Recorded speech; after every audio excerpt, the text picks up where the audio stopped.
ન જવું ને એમને અપરસ કરવી એ સેવકી કહેવાય.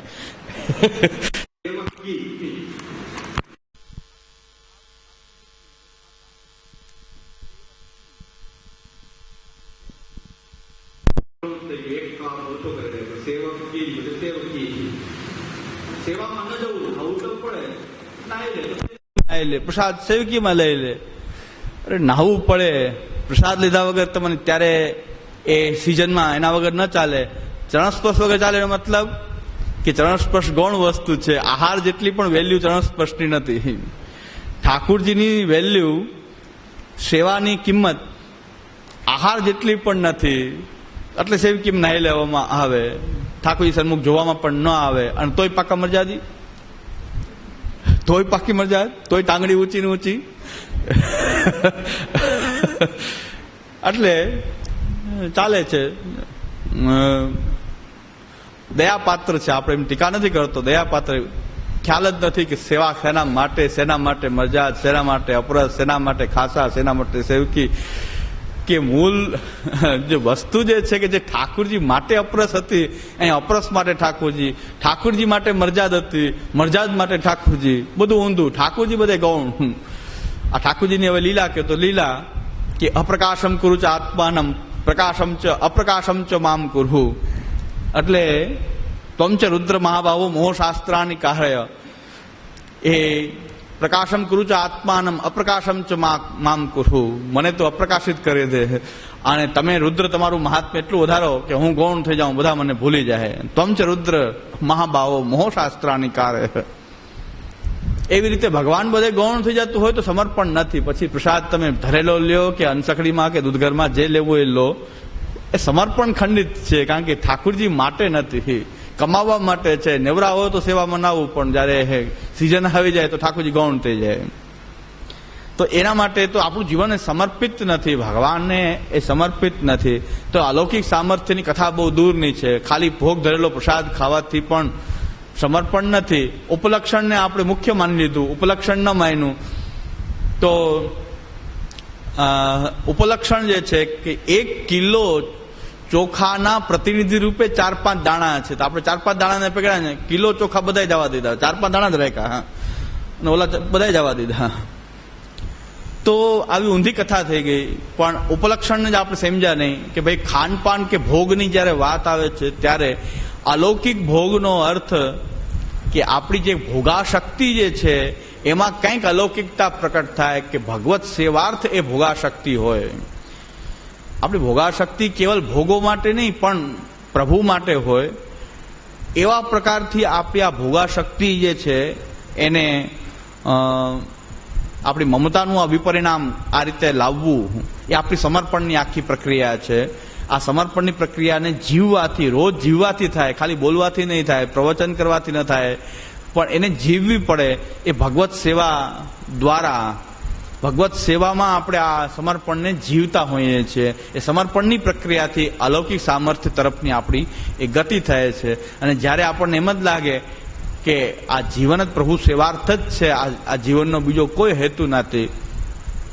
ઘણા વૈષ્ણવમાં આવી અલૌકિક સામર્થ્યની વાત નો ચમકારો જોવા મળે. એક વૈષ્ણવ બહુ બીમાર રહે, એવા રોગી કે ભાઈ બહારની હવા આવે તો એલર્જીના કારણે પણ એ બહાર પણ ન નીકળી શકે. એકવાર પવિત્રા ધરવા દર વખતે આવે તો પવિત્રા ધરવા આવે ત્યારે મેં પૂછ્યું ખાલી, કેમ છે, તબિયત સારી રહે છે ને? તો એ કહે છે કે ઠાકુરજીની સેવામાં જઈ શકાય એટલે સારું. આ અલૌકિક સામર્થ્યની કથા છે, બાકી અનેક પીડા છે. પણ કે ઠાકુરજીની સેવામાં જઈ શકું છું, એના જવાબમાં કંઈક અલૌકિક સામર્થ્યની એક ઝલક હતી.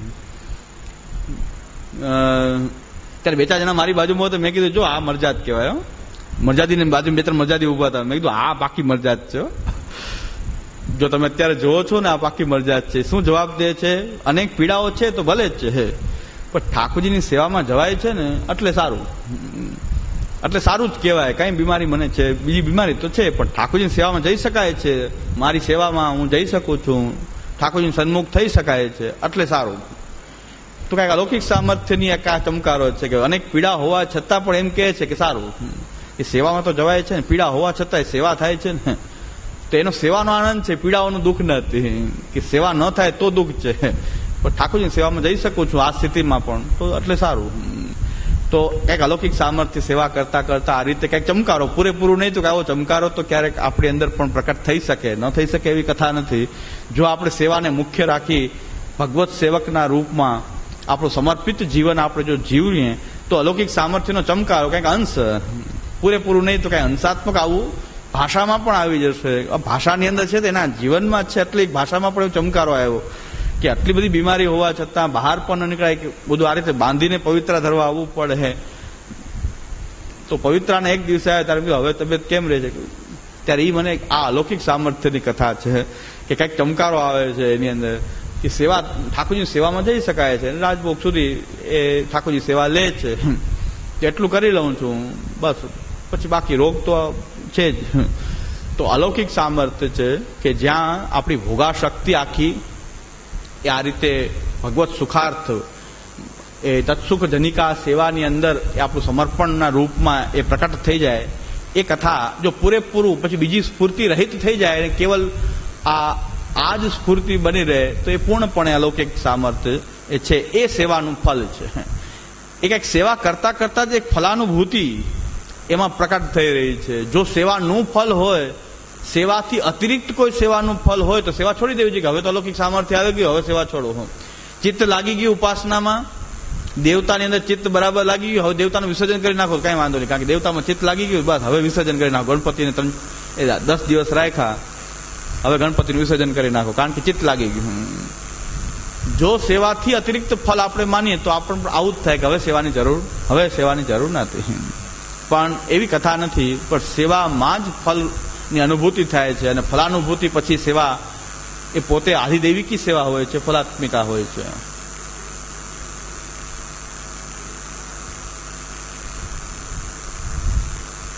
આ અલૌકિક સામર્થ્ય, હવે ફલાનુભૂતિ વિશે જે કંઈ થોડા ઘણા મતભેદો જે છે એ આપણે જરાક જોઈ લઈએ. તો કેટલી પ્રકારથી ફલનો વિચાર ટીકાકારો કરી રહ્યા છે. તો 3 ફલ છે: અલૌકિક સામર્થ્ય, સાયુજ્ય, સેવા ઉપયોગી દેહ વૈકુંઠ આદિ લોકમાં. તો એક વિવરણ આ રીતે કરે છે કે પુષ્ટિ મર્યાદા પુષ્ટિ પ્રવાહ, એ 3 જે છે પુષ્ટિ જીવોના સર્ગ છે, અને એ 3 સર્ગમાં થતી ફલાનુભૂતિ છે. એ પ્રકારે અલૌકિક સામર્થ્ય છે પુષ્ટિ સર્ગનું એ ફલ છે. પુષ્ટિ મર્યાદાનું ફલ જે છે સાયુજ્ય છે. પુષ્ટિ પ્રવાહનું ફલ જે છે એ સેવા ઉપયોગી દેહ વૈકુંઠ લોકમાં. બીજું, તન્નવત્વ રૂપ અલૌકિક સામર્થ્ય ભગવદ વિરહની ફલાત્મિકા અનુભૂતિ છે. કોઈ એવી રીતે વર્ણન કરે છે કે ભગવદ વિરહની એક ફલાત્મિકા અનુભૂતિ જે છે, વિરહની અનુભૂતિ, ફલાત્મક અનુભૂતિ જે છે એ અલૌકિક સામર્થ્ય છે. સાયુજ્ય ભગવત સંયોગની ફલાત્મિકા અનુભૂતિ છે. અને નવતનુત્વ રૂપ સેવોપયોગી દેહ એ ઉભય સાધારણ અધિકાર કોટીનું ફલ છે. કે જે જીવોને સંયોગની અનુભૂતિ થઈ કે વિરહની અનુભૂતિ થઈ, એમને દેહાંતર એને સેવા ઉપયોગી દેહ પ્રાપ્ત થાય એવો અધિકાર રૂપ ફલ કહેવામાં આવેલું છે. ફલ ને અધિકારમાં ભેદ, એમાં પણ ભેદ ઘણાએ કર્યો છે કે કેટલાક અલૌકિક સામર્થ્યને જ ફલ માને છે, સાયુજ્ય અને સેવા ઉપયોગી દેહ 2 અધિકાર રૂપ માને છે. કેટલાક સાયુજ્ય અને અલૌકિક સામર્થ્ય 2 ફલ, અને વૈકુંઠ લોકમાં સેવા ઉપયોગી દેહ એ જે છે અધિકાર રૂપ માને છે. ફલ ને અધિકારનો ભેદ એ છે કે ફલ એ પોતે ફલ છે, અધિકાર જે છે એ યોગ્યતા છે કે ત્યાં ફલ મેળવવા માટે એ યોગ્યતા બતાવે છે. ફલાનુભૂતિ પછી થશે, એ અધિકાર છે. ફલમ વા અધિકારો વા ન કાલોત્ર નિયામક. અધિકાર એટલા માટે કે અત્યારે ફલાનુભૂતિ નથી, પણ એ માટેની પાત્રતા સિદ્ધ કરે છે. પછી ત્યાં જે અનુભૂતિ થશે એ ફલાનુભૂતિ હશે, એટલે એને અધિકાર રૂપ કહેવામાં આવ્યું છે. તો અલૌકિક સામર્થ્ય એ ફલ, સાયુજ્ય અને સેવા ઉપયોગી દેહ 2 અધિકાર છે. એક બીજું વિવરણ એમ પણ કહે છે કે 2 ફલ છે, અલૌકિક સામર્થ્ય સાયુજ્ય, અને સેવા ઉપયોગી દેહ છે અધિકાર છે. એમાં પણ પાછો મતભેદ આટલા બધા મતભેદ એક જ ગ્રંથમાં સેવાફળ સિવાય બીજે જોવા મળતા નથી. એક એની મહત્તા છે કે બીજી બધી ટીકાઓ જોઈએ બીજા 16 ગ્રંથોની, પણ આટલા બધા એકબીજાથી વિરોધાભાસી, આમ તો વિરોધાભાસી નથી પણ આપણને લાગી રહ્યું છે, કારણ કે વિરુદ્ધ ધર્માશ્રય રૂપ ત્યાં ઠાકોરજી પોતે ફલ છે, ઠાકોરજી વિરુદ્ધ ધર્માશ્રય છે, એટલે ત્યાં બધાનો ઉપસંહાર છે. વિરુદ્ધ ધર્માશ્રય પ્રભુ જે છે અનેક વિરુદ્ધ ધર્મોનો આશ્રય એ બની શકે છે, અને એ પાછું ફલ છે. હકીકતમાં ફલ તો ભગવાન એવો હિ ફલમ. કેટલાક ફલાનુભૂતિ દેહાંતર માની રહ્યા છે, કેટલાક આદ દેહમાં માની રહ્યા છે.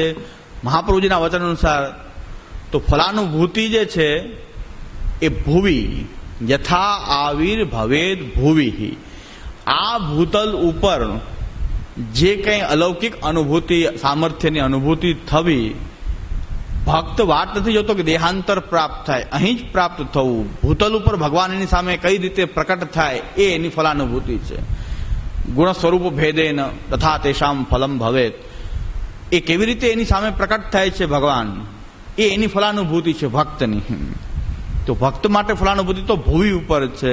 આપણે શોધીએ છીએ ગૌલોકધામમાં, ત્યાં અધિકાર રૂપ છે, એ અધિકાર રૂપ માની છે. મહાપ્રભુજી ભૂવિ ફલાત્મક માની રહ્યા છે. એમ પણ છે કેટલાક દેહાંતર પણ ફલાત્મક અનુભૂતિ માની રહ્યા છે. કેટલાક એવી રીતે માની રહ્યા છે કે પેલા અલૌકિક સામર્થ્ય પ્રકટ થશે, પછી સાયુજ્ય પ્રકટ થશે ને પછી નવતનુત્વ રૂપ પ્રાપ્ત થઈ જશે. દેહનું નવીનીકરણ થયા પછી એ અલૌકિક સામર્થ્યની અનુભૂતિ થશે, પછી એની અંદર સાયુજ્ય આવશે, અને ત્યાર પશ્ચાત સેવા ઉપયોગી દેહ નિત્ય વૈકુંઠ ધામમાં પ્રાપ્ત થશે. અનેક પ્રકાર આમાં હોઈ શકે છે. પણ છતાં મુખ્ય રૂપે આપણે કાઉન્ટ કર્યા છે કે અલૌકિક સામર્થ્ય પુષ્ટિ ભક્તિનું ફલ, સાયુજ્ય અને સેવા ઉપયોગી દેહ મર્યાદા ભક્તિનું ફલ છે. મર્યાદા ભક્તિ અને પુષ્ટિ ભક્તિ. હવે આમાં પણ સમજવાની વાત છે કે મર્યાદા ભક્તિ એટલે શું અને પુષ્ટિ ભક્તિ એટલે શું. કે પુષ્ટિ ભક્તિ તો શ્રી મહાપ્રભુજી પ્રકટ કરી, તો મર્યાદા ભક્તિને પણ આ ફલની અંદર ગણના છે, સાયુજ્યની અંદર અને સેવા ઉપયોગી દેહની અંદર ગણના છે. તો પુષ્ટિ ભક્તિ એટલે એવા પ્રકારની ભક્તિ જે છે કે જ્યાં મર્યાદા ભક્તિ એના અંગરૂપ છે. મર્યાદા ભક્તિ પુષ્ટિ ભક્તિથી સાવ અલગ માનવાની આવશ્યકતા નથી. આપણને મર્યાદા પુષ્ટિનો એકદમ ભેદ, હંમેશા ભેદવાદીની જેમ ભેદ દેખાય છે કે મર્યાદા ભક્તિ ને પુષ્ટિ ભક્તિ કોઈથી ભેગા મળી શકે નહીં. પણ ભગવાનની અંદર જે મર્યાદા ભક્તિ જે છે એને શ્રી મહાપ્રભુજીએ એ મર્યાદા ભક્તિને પુષ્ટિ ભક્તિનું અંગ બનાવેલું છે. કેવી રીતે? ટૂંકમાં આપણો જે શરણાગતિનો જે પ્રકાર જે છે એ સંપૂર્ણપણે મર્યાદા ભક્તિ અને શરણાગતિ બે એક વસ્તુ છે. મર્યાદા ભક્તિ માર્ગ અને આપણો પૃથક શરણ માર્ગ બે એક વસ્તુ છે. શરણાગતિનો જે પ્રકાર જે છે, જો શરણાગતિ સુધી જ રહે, આગળ ભક્તિમાં ન વિકસિત થાય, સ્નેહાત્મિકા ભક્તિની અંદર એની પ્રવૃત્તિ, ભક્તિની પ્રવૃત્તિ જો ન થાય અને શરણાગતિ સુધી જો સીમિત રહે તો એ મર્યાદા ભક્તિ પર્યંત તો ગણાશે જ. શરણાગતિ એટલે એને પૃથક શરણ માર્ગ ઉપદેષ્ટા શ્રી કૃષ્ણ હાર્દવિત્ત, અને શ્રી મહાપ્રભુજીએ જે સ્થાન બતાવ્યા છે પ્રપત્તિમાં, ત્યાં સ્પષ્ટ આપણે જોઈએ છીએ જગન્નાથે વિઠ્ઠલે શ્રીરંગે વેંકટે તથા યત્ર પૂજા પ્રવાહસ્યા તતિષ્ઠે તત્પર. આ બધા જ મર્યાદા ભક્તિના જે સ્થાનો જે છે કે જ્યાં મર્યાદા પ્રકારથી કૃષ્ણની ભક્તિ થાય છે, એવા જગન્નાથે વિઠ્ઠલે શ્રીરંગે વેંકટે તથા યત્ર પૂજા પ્રવાહસ્યા તતિષ્ઠે તત્પર. જો ઘરમાં ઠાકોરજીની સેવાનો નિર્વાહ ન થઈ શકે, કથાત્મિકા ભક્તિમાં પણ આપણે સ્થિતિ ન કરી શકીએ, અને પ્રપત્તિ નિભાવવા માટે કોઈ કૃષ્ણનું સાનિધ્યની જ આવશ્યકતા આપણને લાગતી હોય, તો મહાપ્રભુજી કહે છે કે પુષ્ટિ માર્ગમાં હવેલી ખોલવાની જરૂર નથી. પણ જગન્નાથે વિઠ્ઠલે શ્રીરંગે વેંકટે તથા, જ્યાં પૂજા પ્રવાહ ચાલુ છે, જ્યાં કૃષ્ણની મર્યાદા ભક્તિ થઈ રહી છે, પૂજા પ્રકાર નવરત્ન એમના માટે જ છે. પણ જે આ ગ્રંથોનું અધ્યયન કરતા હશે એમને બરાબર ખ્યાલ આવશે કે આમાં જે કંઈ કહેવામાં આવેલી ઉક્તિઓ છે, શ્રી આચાર્યચરણે જે કંઈ પણ આજ્ઞા કરી છે, એ સર્વથા બધી રીતે બધા માટે સર્વદા હંમેશા ત્રિકાલ બાધિત, કોઈ પણ ત્રિકાલમાં પણ આ યુક્તિમાં ફેરફાર થઈ શકે એમ નથી. ઘણા કે 500 વર્ષ પહેલાની વાત હતી, અત્યારે ક્યાં સમય છે. પણ ત્રિકાલબાધ્યમ અપરિચ્છિન્નમ, કોઈ પણ પ્રકારના પરિચ્છેદ વગર એ ઉક્તિ હજી પણ નિર્વિવાદ છે, એમાં કોઈ વિવાદ રહેલો નથી. એ તો જે ગ્રંથનું અધ્યયન કરશે એને ખ્યાલમાં આવી જશે કે આ ત્રિકાલ બાધિત છે. કોઈ ત્રિકાલમાં પણ આ સિદ્ધાંતોમાં ફેરફાર થઈ શકે કે ત્રિકાલની અંદર કોઈ કાલમાં સિદ્ધાંત આચરણ કરી શકાય, અત્યારે ન કરી શકાય. હમણાં એક ગોસ્વામી બાલકના વચનામૃત કહું, 2 વચનામૃત બહુ અત્યારના સિદ્ધાંત બધા સત્ય છે. જે કાંઈ પણ સિદ્ધાંત તમે કહો છો, સિદ્ધાંત વચનાવલી આપણે આખી બહાર પાડી તો બધું સાચું છે. પૈસા ન લેવા જોઈએ, ભેટ સામગ્રી ન લેવી જોઈએ, કથાના પૈસા ન લેવા જોઈએ, બધી વાત સાચી છે. સિદ્ધાંત બધા સાચા છે, પણ અત્યારે આચરણ કરી શકાય એમ નથી.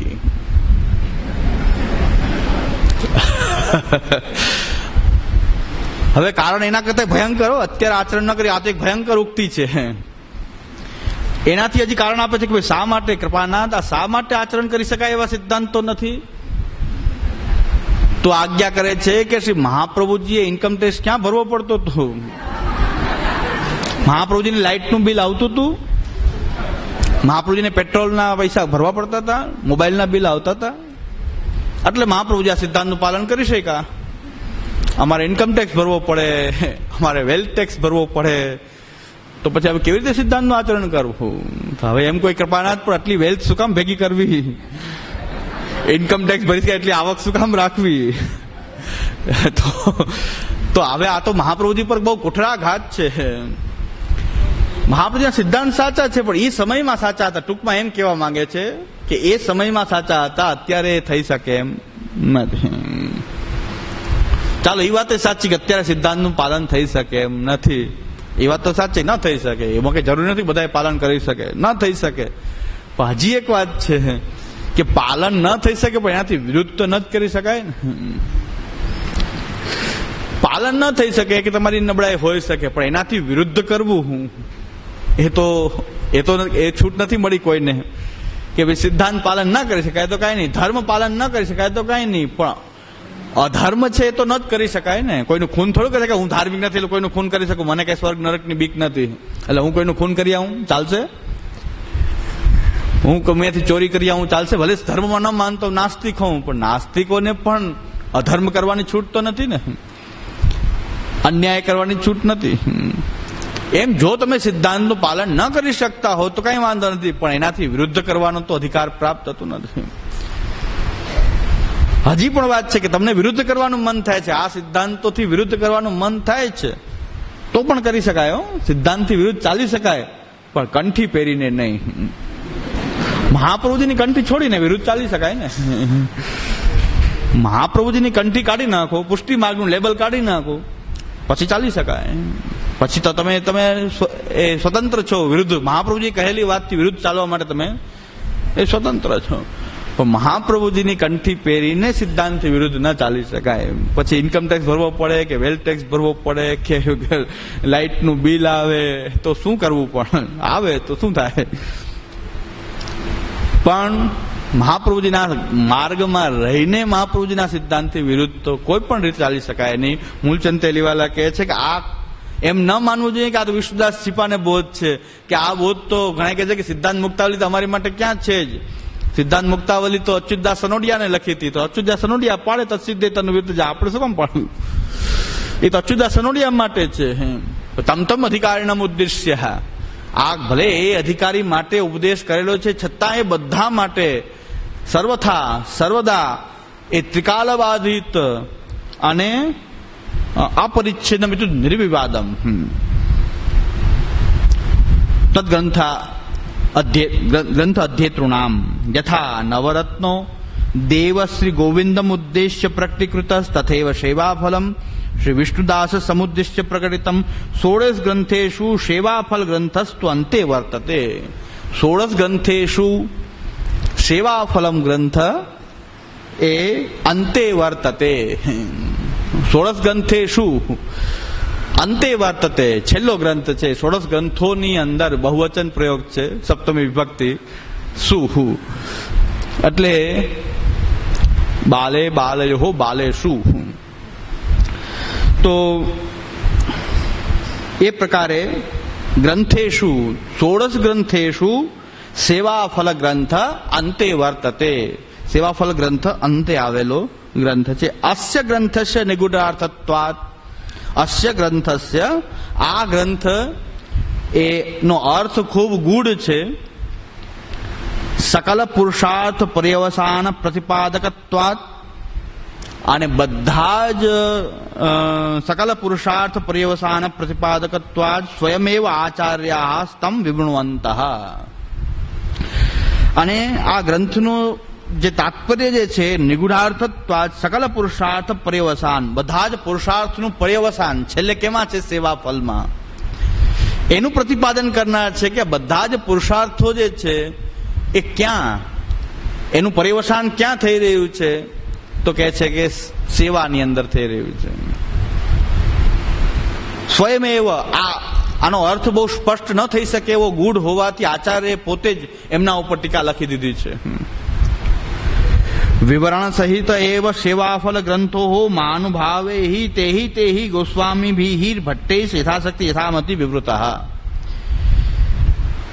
આચાર્યચરણનું તો વિવરણ છે જ, પણ એ વિવરણ ઉપર પણ પાછા કેટલાક આચાર્યોએ અને ભટ્ટ વર્ગમાંથી જયગોપાલ ભટ્ટ, લક્ષ્મણ ભટ્ટ આદિ એ ભટ્ટ વર્ગના જે છે એમને પણ એમના ઉપર વિવરણની વિવૃત્તિ લખી છે. યથાશક્તિ યથામતિ એનું વિવરણ કરેલું છે.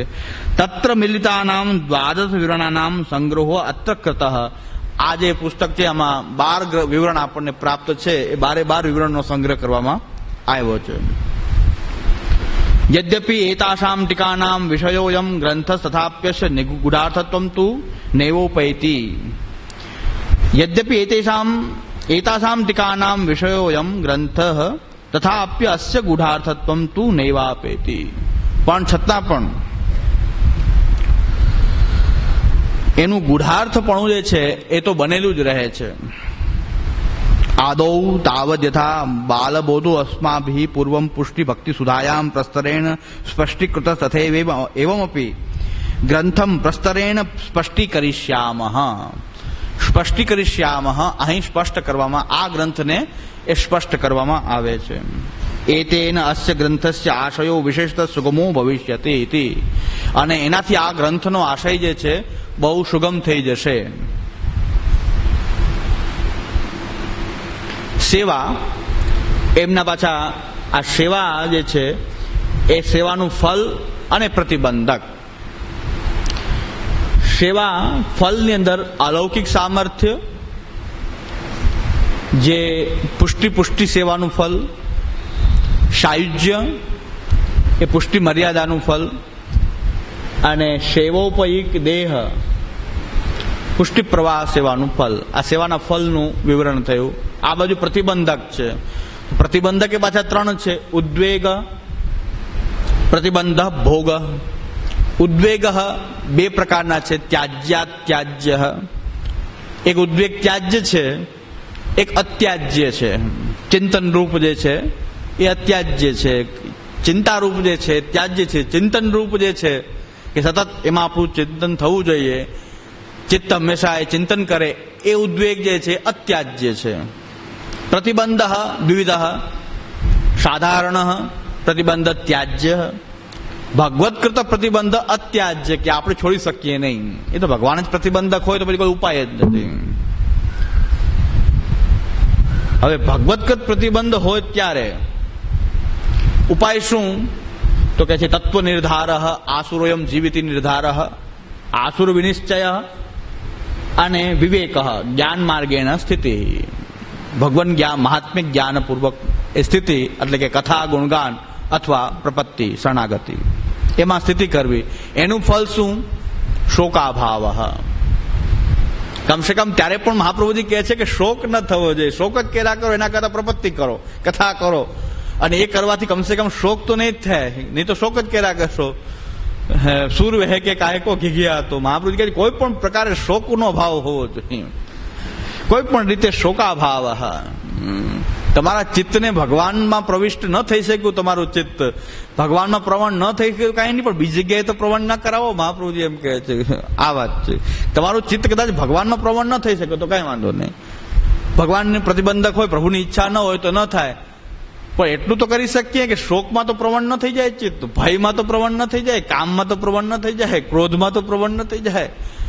તો ચિત્તમાં ભગવાનના પ્રવણ ચિત્ત ન થયું તો કઈ નહીં. કામ, ક્રોધ, લોભ, મોહ, મદ કે બીજામાં પ્રવણ થાય, ભય, ક્રોધ, કુંઠા, ક્ષોભ અને શોક જ કર્યા કરે. ભગવાન ન મળ્યા, ભગવાન ન મળ્યા. તો હવે તમારું ભગવાનમાં તો પ્રવણ ન થયું, શોકમાં ચિત્ત પ્રવણ થયું. કમસે કમ એ ન થઈ જાય એ પણ ફલ થયું, એક પ્રકારનું ફલ જ છે શોકાભાવ.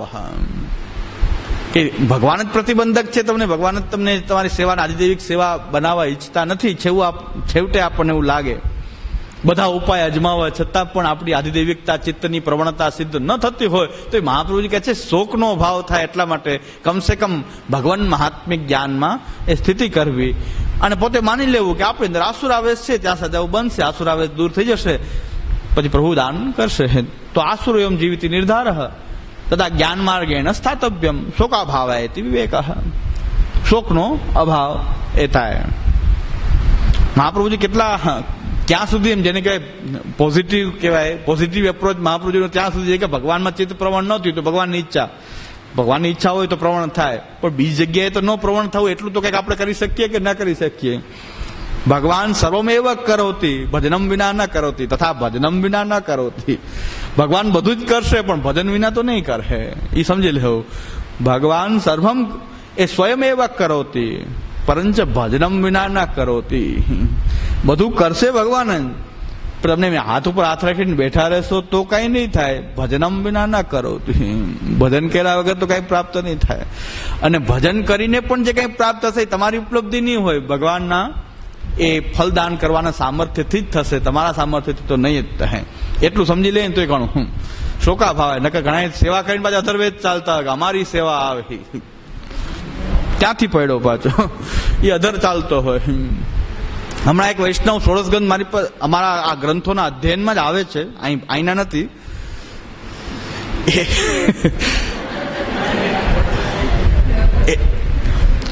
આ ષોડશગંધ ભણવા વાળા આપણે બધા, એટલે હું આવી જાઉં, હું અધર ચાલવા માંડું તો મારી દશા થવાની, બધા નહીં, આપણે બધા સામૂહિક રીતે ચાલીએ છીએ, આપણે બધા સાથે જ ચાલીએ છીએ. એક વૈષ્ણવના ઓલા ખરખરા માટે ગયા, ત્યાં પછી આ સિદ્ધાંતના વૈષ્ણવ સિદ્ધાંતની વાત, ત્યાં પાછા સિદ્ધાંતની જ વાત છેડતા હોય, ખરખરામાં સિદ્ધાંતની વાત છેડતા હોય. સિદ્ધાંત આપણા તો સિદ્ધાંતિક વૈષ્ણવ જઈને બે સિદ્ધાંતિક વૈષ્ણવ એકબીજાના ખરખરામાં ગયા, ત્યારે ઓલા વૈષ્ણવે કે તમારું પુષ્ટિ જીવન અધૂરું છે અને તમારી સેવા એ સેવા ન કહેવાય. ડોલાભાઈ કે કેમ? આપણે મહાપ્રભુજી સિદ્ધાંત પ્રમાણે સેવા કરીએ છીએ અને મહાપ્રભુજી સિદ્ધાંતનું પાલન કરીએ છીએ, તો પછી સેવા કેમ ન કહેવાય? એક તો કે પહેલા તમારી સેવા શું કામ ન કહેવાય કે તમારે ત્યાં ચિત્ર સેવા છે, આટલી સેવા બરાબર અધૂરી રહી. સ્વરૂપ સેવા નથી, ચિત્ર સેવા છે એટલે સેવા અધૂરી રહી. હા, બીજું તમે પાછા એક ટાઈમ પહોંચો, એટલે એક ટાઈમ વાળાની સેવા એ સેવા ન કહેવાય. અમે બે ટાઈમ કરીએ, તમે એક ટાઈમ કરો. તમારે આ ચિત્રજી, મારે આ લાલન. મૂળ પાછું કહેવાનું તાત્પર્ય એમ કે હું કેવો સિદ્ધ. તમારા ઠાકોરજી, એક તો ઠાકોરજીમાં પણ ચિત્ર સેવા અધૂરી. તમે સકડી ધરો પણ એક ટાઈમ કરો એ અધૂરું. અમે બે ટાઈમ કરીએ.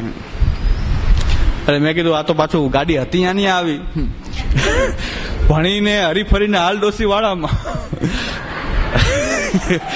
ડોસી બિચારી આજુબાજુ ચક્કર મારે, પાછી બેસે તો વાડામાં પાછી, તો હરીફરીને હાલ ડોસી વાડામાં. સિદ્ધાંત ન ભણ્યા હોત તો કઈ વાંધો નતો, આવી વાતો કરે.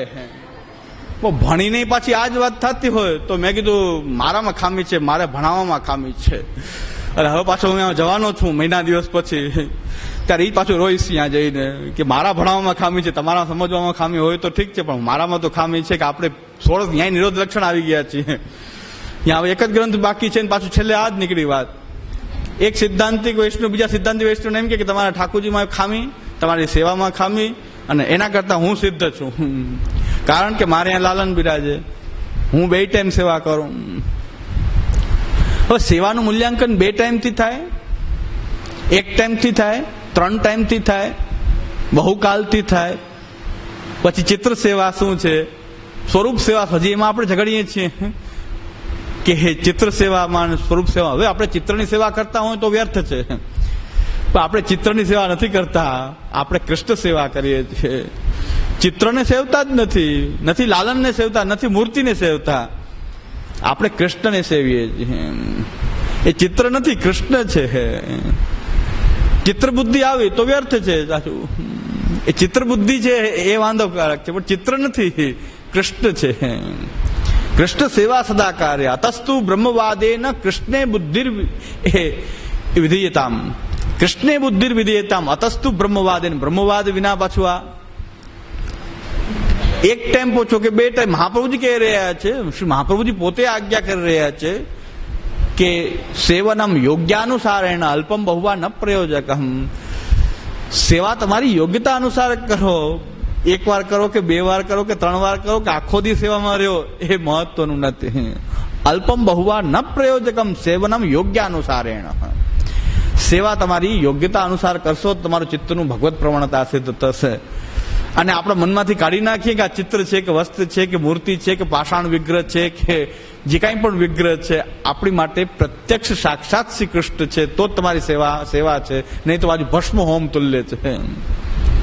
એ રાખ અગ્નિ બળેલી હોય, પ્રજ્વલિત હોય ત્યારે યજ્ઞ કરો તો એ આહુતિ દેવતાઓને પહોંચે.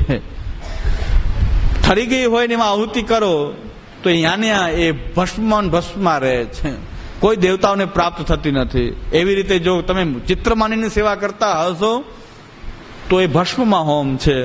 એ સ્વરૂપ કે પિત્તળનું છે કે પાષાણ વિગ્રહ છે કે વસ્ત્રજી છે કે આપણે ત્યાં બધી જ સેવા મહાપ્રભુજી પધરાવી છે. વસ્ત્રજી પધરાવ્યા છે, હસ્તાક્ષર પધરાવ્યા છે, ચિત્રજી પધરાવ્યા છે.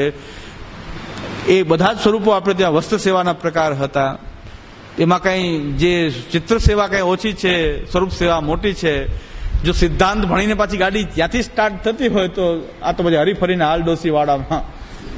ડોસી હતી યાને પાછી આવે ને એ તો પાછી ખાટલા ઉપર વાડામાં જ બેસે, બધે ફરી આવે ને પાછી છેલ્લે બેસે તો અહીંયા જ. મળવાનું સ્થાન તો એ જ. તો બધું ભણ્યા પછી પાછી આ દશા થાય. એટલે આમાં તો કેવું પડશે કે આસુરો એમ જીવિત નિર્ધાર, ભગવાન ફલદાન કરવાની ઈચ્છે નહીં તો આવા કંઈક મનમાં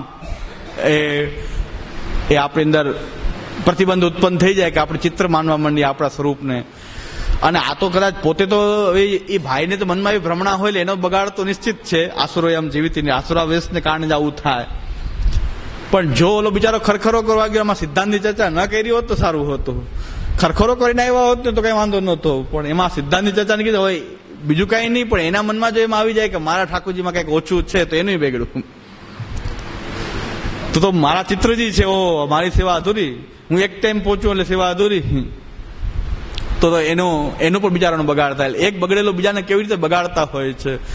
એટલે આપણે હરિરાયજી કહે છે કે સત્સંગ ન મળે તો બહુ ચિંતાનો બહુ વિષય નથી. મહાપ્રભુજીના ગ્રંથો બિરાજે છે, પણ સત્સંગના નામે જો દુસંગ પ્રાપ્ત થયો તો એક ક્ષણનો દુસંગ એ બધી મહેનત પાણીમાં ફેરવી હતી.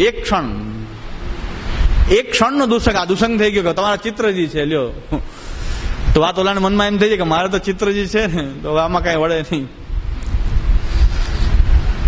અરે ભાઈ, કૃષ્ણની સેવા કરીએ છીએ આપણે, ત્યાં કૃષ્ણ બિરાજી રહ્યા છે. પહેલું સૂત્ર આપણું એ છે કે આપણે જેની સેવા કરીએ છીએ સેવ્ય એ શ્રી કૃષ્ણ છે, સાક્ષાત પૂર્ણ પુરુષોત્તમ છે, સાક્ષાત વ્રજાધીપ છે.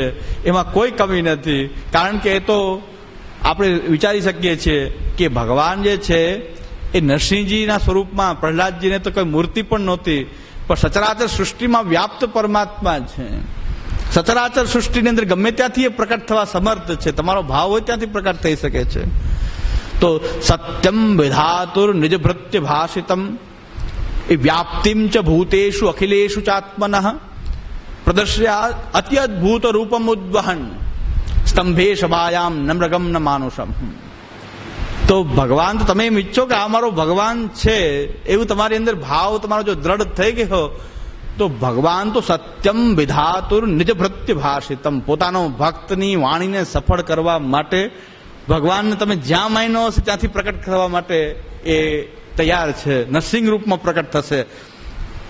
તો કે છે સત્યમ વિધાતુર નિજ ભૃત્ય ભાષિતમ એ વ્યાપ્તિમ ચ ભૂતેષુ અખિલેષુ ચાત્મનઃ. એ ક્યાં નથી. આ સચરાચર અખિલ એ બધા જે ભૂતોની અંદર એ વ્યાપ્ત છે. વ્યાપ્તિમ છે, એની વ્યાપ્તિ બધે જ વ્યાપ્ત છે, કણકણમાં વ્યાપેલો છે. અને પ્રદર્શયાત અતિ અદભુત રૂપમ ઉદ્વહન, અને એવું રૂપ પ્રકટ કર્યું, અતિ અદભુત રૂપ. એ પ્રદર્શયા અતિ અદભુત રૂપમ ઉદ્વહન ન સ્તંભે સભાયામ ન મૃગમ ન માનુષમ. ન મૃગમ ન માનુષમ. પ્રહલાદજીને એમ કીધું તારો ભગવાન એ આ સ્તંભમાં છે, હોય તો બતાવો. એ કે ક્યાં નથી એ કયો. પ્રહલાદજી કે છે મારો ભગવાન ક્યાં નથી, સ્તંભમાં શું તમે કયો ક્યાં નથી. સચરાચર સૃષ્ટિમાં એ વ્યાપ્ત છે મારો ભગવાન. એ પ્રહલાદજીનો વિશ્વાસ. તો ભગવાન તો અતિ અદભુત રૂપ, એ અદૃશ્ય રૂપ જે છે એવું કોઈ જોયું ન હોય એવું અદભુત અતિ અદભુત રૂપ પ્રકટ લઈને એ ભગવાન પ્રકટ થઈ ગયા. તો ત્યાં મૂર્તિ નહોતી, ચિત્ર નહોતું, કઈ નહોતું. એક જડ, એક થાંભલો હતો. તો થાંભલામાંથી પ્રકટ થઈ શકે તો એક ચિત્રમાંથી કેમ પ્રકટ ન થાય? તો આપણી અંદર વિશ્વાસ ક્યાંય ખામી હોવી જોઈએ નહીં, કે આપણી વિશ્વાસમાં ખામી હશે તો ગમે નિધિ સ્વરૂપ બિરાજતું હશે, મહાપ્રભુ ગુસાઈજીનું સેવ્ય બિરાજતું હશે ને તો પણ જો એમાં વિશ્વાસ નથી. કેટલાની પાસે નિધિ સ્વરૂપો બિરાજે છે અને એ પાછા માનતા કરતા હોય છે હાજી અલીની, શિરડીના સાંઈબાબાની, શિરડીના સાંઈબાબાની માનતા કરતા હોય છે અને બિરાજે છે મહાપ્રભુજી ગુસાઈજીના નિધિ સ્વરૂપ. તો નિધિ હોવાથી શું ફેર પડી ગઈ? ચાલ એ ડંકો પીટતા કે અમારે નિધિ બિરાજે, પણ તમે તો નિધિમાં તો નિધિ તો માનો, તમે તો માની લો, વિશ્વાસ તો રાખો. તો હાજી અલી કેમ જવું પડે? કેમ શિરડી સાંઈબાબામાં જવું પડે? કેમ એ મહાંકાલેશ્વરની માનતા કરવી પડે? મહાંકાલેશ્વરની રોજ પૂજા કરવામાં આવે અને નિધિ સ્વરૂપનો ડંકો બજાવવામાં આવે, અમારે ત્યાં નિધિ બિરાજે. તો ભગવાન તો તમારું જે ભક્તનો જો ભાવ જે છે તો ભગવાન બધેથી પ્રકટ થવા સમર્થ છે. ચિત્રો તો શું, ચિત્ર વગર એ પ્રકટ થવા સમર્થ છે. આપણા હૃદયના અંતઃકરણમાં ભાવરૂપથી એ પ્રકટ થવા તૈયાર છે. એ તો હૃદયમાં ભાવ આકાર પણ ધારણ કરીને એ પ્રકટ થઈ શકે છે, એને કોઈ સ્વરૂપની મૂર્તિની પણ જરૂર નથી. તો આ કૃષ્ણ સેવાના જે આ મુખ્ય વસ્તુ છે કે સિદ્ધાંત ભણીને પાછું છેલ્લે જો આ વાત આવી જતી હોય એટલે પાછું મને ચમકારો થઈ ગયો કે નરસિંહ રૂપ કંઈક બતાવવું, મારું નહીં હો, ભગવાનનું. નરસિંહ રૂપ, કે આપણો ભગવાન નરસિંહ થઈને પ્રકટ થવા તૈયાર છે. કોઈ કહેતું હોય કે જે હિરણ્યકશિપુ હોય છે એ કે છે કે ચિત્રમાં ભગવાન, ઓલો કે થાંભલામાં નથી, કે અહીં ભગવાન નથી. હિરણ્યકશિપુ એમ માનતો હતો ને આ બીજા હિરણ્યકશિપુ એમ માનતા કે ચિત્રમાં ભગવાન નથી. તો ભાઈ નરસિંહે પ્રકટ થવા તૈયાર છે.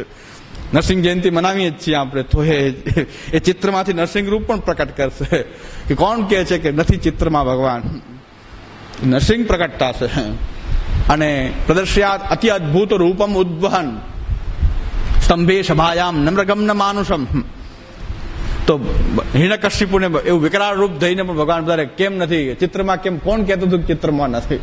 નરસિંહ જયંતિ છે. હા, તો નરસિંહ જયંતિનું બહુ મહાત્મ્ય છે કે ભગવાનનું નરસિંહ રૂપનું એટલે મેં દર્શન જરાક કરાવી દીધું કે તમે એક તો આપણે નિયમ લેવો જોઈએ. પહેલા તો સેવા ફળ ગ્રંથમાં એક નિયમ લેવો જોઈએ કે કોઈ સેવા કરતું હોય તો એને સેવા કરવા દઈએ, કોઈની સેવામાં આપણે ડિસ્ટર્બ ના કરીએ. તમે શું કરો છો, સેવાનો પ્રકાર કેમ કરો છો, કંઈક બહુ પૂછપરછ ના કરીએ. અને જે સેવા કરે છે બધા એના ભાવથી ઠાકોરજીની સેવા કરે છે. જીવો ને જીવવા દો.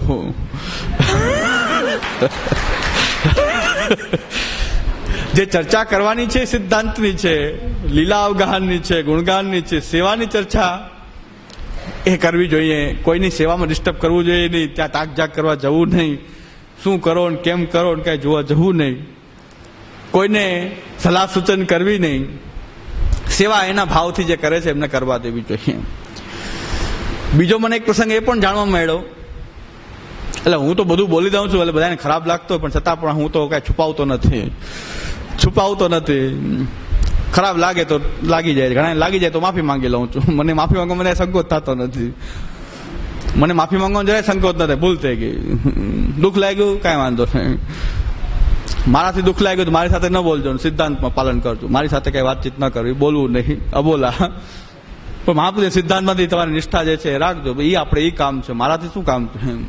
છતાં ખોટું લાગી જાય તો ભલે લાગી છે, તો છતાં હું કહી દઉં છું. એક વૈષ્ણવ મને એમ કીધું કે હું ઠાકોરજીની સામગ્રીઓ કરું, બધાને પ્રસાદ લેવડાવું, એમાં કઈ ખોટું કરું છું?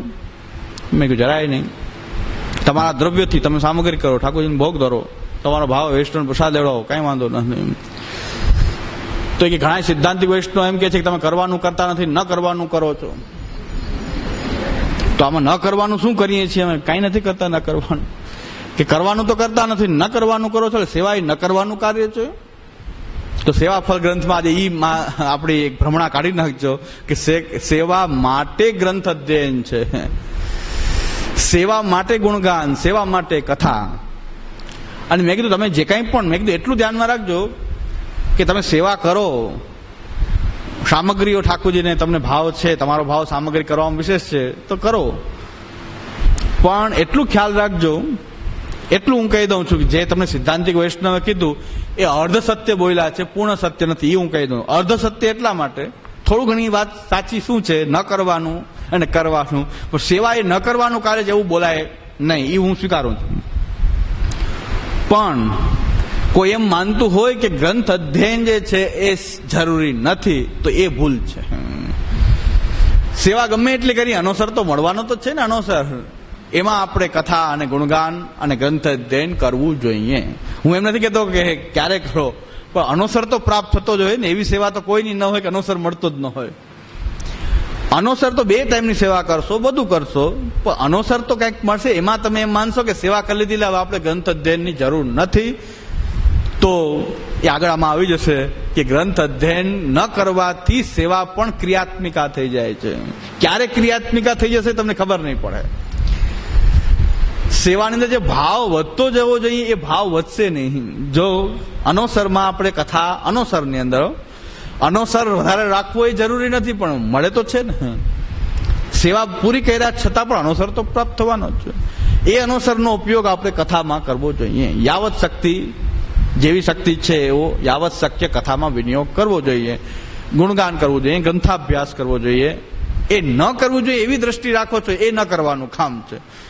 બાકી તમે ઠાકોરજીની સામગ્રી કરો, ભોગ ધરો, પ્રસાદ લેવડાવો, વૈષ્ણવને કોઈ લેવડાવતા હો તો એમાં ખોટું નથી, પણ ગ્રંથ અધ્યયન જરૂરી નથી ને આ જ જરૂરી છે એમ માની લેશો તો ક્યારે ક્રિયાત્મકતા તમારી સેવામાં ખાલી ક્રિયા રૂપ થઈ જશે. સેવા મન અને વાણીમાંથી સેવા નીકળી જાય અને ખાલી ક્રિયામાં રહી જશે, તો સેવાનું એ આદિભૌતિક રૂપ પ્રકટ થશે, પણ તે આદિદૈવિક રૂપ જે સેવાનું પ્રકટ નહીં થઈ શકે. એ ખ્યાલ રાખવો એ જરૂરી છે. એટલે કે ગ્રંથાધ્યયનને ભૂલવું નહીં, પણ કેટલું કરવું, ક્યારે કરવું એ દરેકની અનુકૂળતા પ્રમાણે એ રહેલું છે. નહીં તો આ જ વાત પાછી આવી જશે કે સેવામાં ચિત્ર સેવા ઓછી છે. આ ગ્રંથ અધ્યયન, અનુસરમાં ગ્રંથોનું અધ્યયન ન કરવાનું પરિણામ શું આવ્યું કે ચિત્ર સેવા એ સેવા નથી, અધૂરી સેવા. પછી 2 ટાઈમની સેવા મુખ્ય ને 1 ટાઈમની કરો એટલે એ અધૂરી. એટલે બધું તમે અધૂરા જ છો અને હું પૂર્ણ છું. પૂર્ણસ્ય પૂર્ણમાદાય પૂર્ણમેવાવશિષ્યતે. તમે બધા અધૂરા છો, અમે પૂર્ણ છીએ, કારણ કે 2 ટાઈમ કરીએ છીએ. 2 ટાઈમ પહેલા કરતા કોણ હોય ને કેવી રીતે કરતા હોય તો અદભુત લીલા છે. પાછી ઇનકી વાર્તા કાં તાઈ કહીએ કે એ તો અદભુત લીલા છે કે પાછી 2 ટાઈમમાં ઘરમાં 2 જણા સેવા કરતા હોય તો એકબીજા વાટ જોતા હોય કોણ જાય ઉત્થાપનમાં. અને પાછા દાવો કહે કે 2 ટાઈમ કરીએ છીએ તો ઉત્થાપનમાં કોણ જાય, એકબીજા સામું જોતા કે આજે કોણ જાય. અને જાય એ કેવી રીતે કરે એ તો એની લીલા, એ તો જોઈએ તો અનુભવ વિના અનુભવ કાં જાની, જાગો પિયા નહીં ચિત્ત ચોરે. પ્રેમ કે સિંધુ કો મર્મ જાણ્યો નહીં, સૂર કહે કાં ભયો દેવ. આમાં તો એ લીલા મેં તો ખૂબ જોઈ છે. મેં તો નજરે નજર દર્શન કરેલું છે. મેં મારા ક્લાસમાં વર્ણન કર્યું છે કે ઉત્થાપનની સેનમાં કેટલોક સમય લાગે. મેં ક્લાસમાં વર્ણન કર્યું હતું, અહીં નથી કરતો.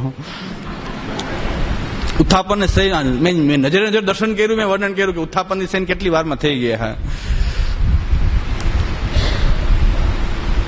અમારા અહીં જુનાગઢમાં એક ભાઈ હતા, એ કે બધાએ હવેલીમાં બધાએ દર્શન કરું કે ઉત્થાપન દર્શન કોઈ દી ન કરું. એક ભાઈ કે હું તો કે સર્વ ઇન્દ્રિયોની ભગવદ પરતા અલૌકિક સામર્થ્ય, દેહ નાશક વિગાઢ ભાવથી અન્ય સ્ફૂર્તિ રહિત આંતર સંયોગ જે છે એ સાયુજ્ય છે, અને માનસી સેવાની સિદ્ધિ થવા પર વૈકુંઠાદી ભગવત ધામમાં જે દેહ પ્રાપ્ત થાય છે તે સેવા ઉપયોગી દેહ એ તૃતીય ફલ છે.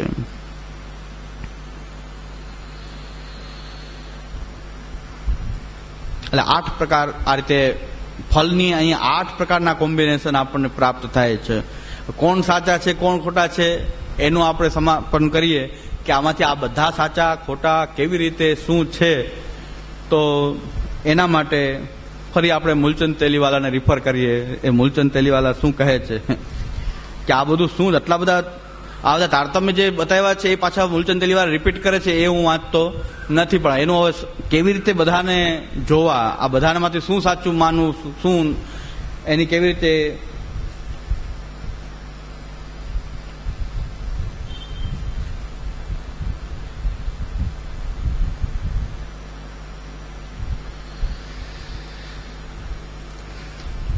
શ્રીમદાચાર્યસ્તુ ઉભયદલ વિશિષ્ટમ અપી પ્રભુ સ્વરૂપમ પરમ ફલરૂપમ મન્વાના.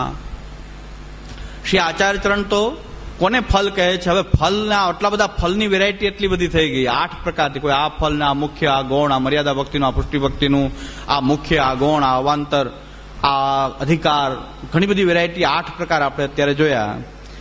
8 પ્રકારના વિરોધાભાસી એકબીજા આપણને વિરોધાભાસી લાગી રહ્યા છે, પણ આ વિરોધાભાસ છે, પણ વિરોધાભાસ જેવું એમાં નથી. કારણ મૂલચંદ તેલીવાલા કહે છે કે શ્રીમદાચાર્યસ્તુ ઉભયદલ વિશિષ્ટમ અપી પ્રભુ સ્વરૂપમ પરમ ફલરૂપમ મન્વાના. શ્રી આચાર્ય ચરણ તો ઉભયદલ વિશિષ્ટ, સંયોગ અને વિપ્રયોગ ઉભયદલ વિશિષ્ટ જે ભગવાન છે પ્રભુ ઠાકુરજી શ્રી કૃષ્ણ, એને જ ફલ કહી રહ્યા છે. તો ફલની 2 વેરાયટી હોઈ શકે.